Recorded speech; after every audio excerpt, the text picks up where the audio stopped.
Hey, it's Dave Brown here, host of Now with Dave Brown on AMI. Check out this latest highlight from the show. Access to medication is a critical part of healthcare. But what happens when you can't afford to buy your medicine? And how can this nationwide issue be addressed? Shelley Petit is the chair of the New Brunswick Coalition of Persons with Disabilities. Shelley participated in a panel discussing the needs and benefits of having universal pharmacare in Canada, and Shelley's here to explore the issue with you and me today. Hey, good morning, Shelley. Nice to chat with you once again. Good morning. Thanks for having me. So this was part of a cross-country tour, this panel that you took part in Fredericton. What perspective did you want to bring to the table? They brought me in to speak about persons with disabilities, both visible and invisible disabilities, and what happens to us when the province, if you're fortunate enough to have a health plan through the province, will not cover your medications. What happens when your employer decides your medications are too expensive and lets you go? Or if your spouse has a disability or an illness and they get rid of you because your spouse's medications are too expensive, and what kind of burdens and pressures that puts on us. What were some of the stories that you heard from other people attending the panel that day? One was it started off Bill Swain, who does these stories of pharmacare. When he was 20 and he's in his 60s now, he finished his first degree, went to get a puffer refilled and almost fell down at the price of it. It was cheaper for him to go back and be a full-time student with student insurance so that he could have his asthma medications covered. And that's what he did. We heard a story of a gentleman who lost his job after 25 years because his wife developed MS and her medications were too expensive. And we shared the story of my mom, who had a new pill for her blood pressure that was not covered under her insurance plan. And it wasn't that expensive, but she didn't tell me that she couldn't afford it. She didn't talk about it to anyone. And by not taking it, she had a stroke. So that $20, $25 medication put her in the ICU for 3 months. She's now requiring assistance from the government to survive. She gets 50 hours a week of home care. She goes for physio. She's on all these medications now. And she spent almost 3 months in the hospital. You cannot tell me that that was cheaper than the government paying for a $25 medication every month. Shelley, first and foremost, I'm so sorry for that struggle, for that difficulty. I know it's really hard anytime a loved one is going through something like that. As you consider that, and as you just said towards the end of that answer, what are those long-term impacts on the medical system when we don't think about providing people with essential medications? Well, we know what happens to the medical system. We're living it today. When we are reactive instead of proactive, it's a disaster. And that's what's going on today. So we think of so many people with like type 2 diabetes. Part of that can be diet, but there's also medications they need. If they cannot afford those, they're not taking them. Blood pressure pills, medications. My doctor gave me a new prescription the other day for my IBS, $500 a month. Oh my gosh. You know, fortunately I have insurance, but even my copay is $55 a month. And I'm thinking, most people couldn't afford that. Like, that's crazy money. And the insurance companies and the drug companies are exploiting the way the medical system and the pharmacy system is set up in Canada, and they're making a fortune off of our backs.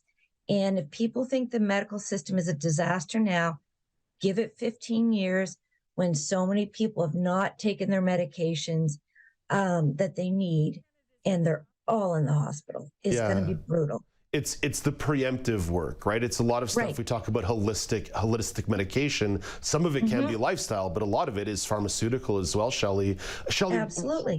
I know that when the federal dental healthcare plan has been rolled out, it's been very targeted at first, and eventually it's going to be expanding to people with disabilities. I believe the target is later this year for that expansion to people with disabilities. You mentioned a couple of chronic conditions there, whether it be IBS or diabetes, but those chronic conditions conditions oftentimes do intersect with disability. So if you were to apply that disability lens to the pharmacare idea and where pharmacare could really benefit people with disabilities, what is that disability lens that people should be considering and government should be considering as they move forward with the idea of a national pharmacare plan?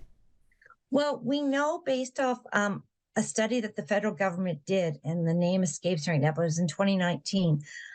If they went to one central buying plan for medications, right? So we had one buyer instead of each province buying their own, which is why drugs are different costs in every province, and then dispersing them down to the provinces, they would be saving millions, if not billions of dollars a year. And people would be able to get the medications they need for free. And they would be taking the medications they need proactively that their doctors have prescribed, not making those choices. Do I take my medication this month or do I pay my rent? Do I take my medication or do I eat? No Canadian should ever have to make that choice. We are too wealthy of a nation. And they know that the money that would be saved from doing a one buying plan, the feds buying all these meds targeted through the drug companies and then dispersing it down to the provinces, would save so much money that pharmacare would actually be paid for through those savings, and there would be additional funds to put back into our medical system. And fewer people would end up in the ER. I know so many people with disabilities who end up back in the ER because they couldn't afford their meds this month, they didn't take them, and then they have an issue.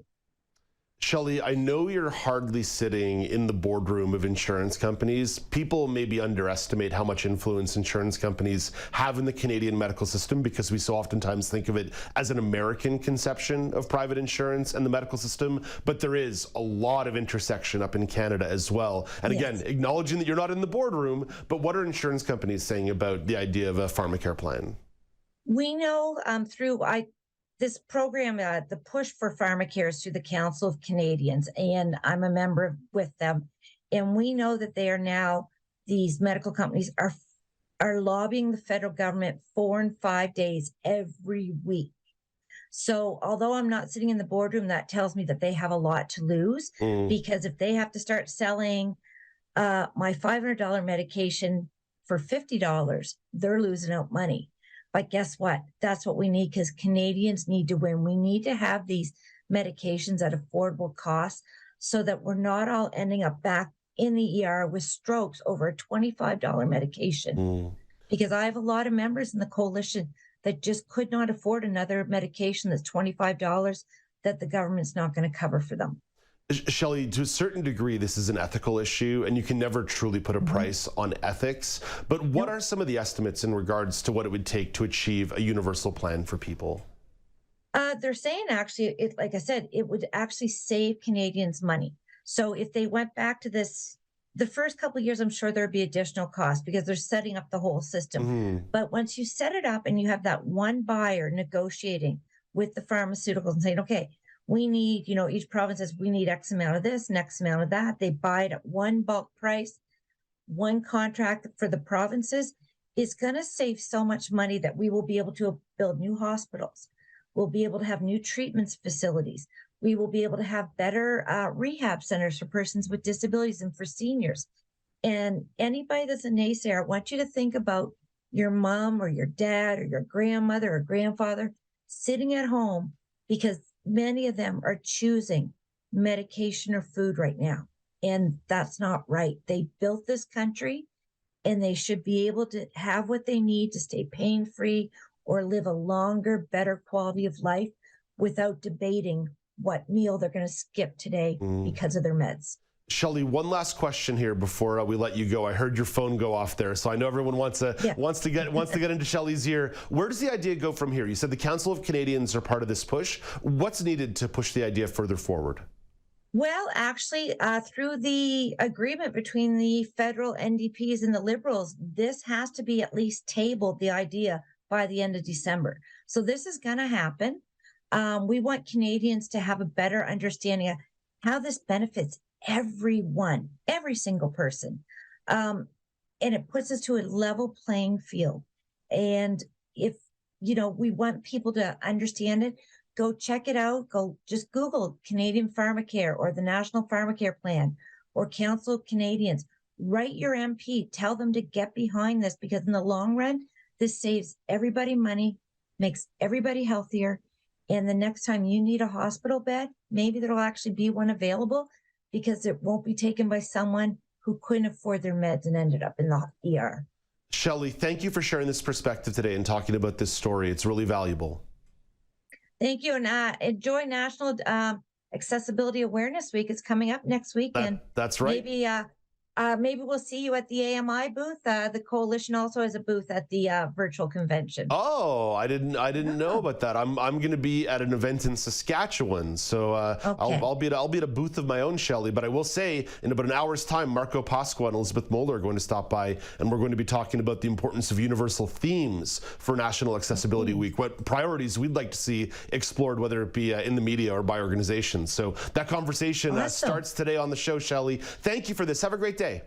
You too. Bye-bye. That's Shelley Petit, the chair of the New Brunswick Coalition of Persons with Disabilities.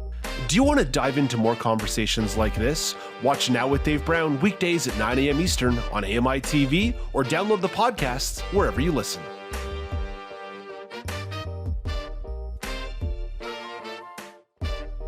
Do you want to dive into more conversations like this? Watch Now with Dave Brown weekdays at 9 a.m. Eastern on AMI-TV or download the podcast wherever you listen.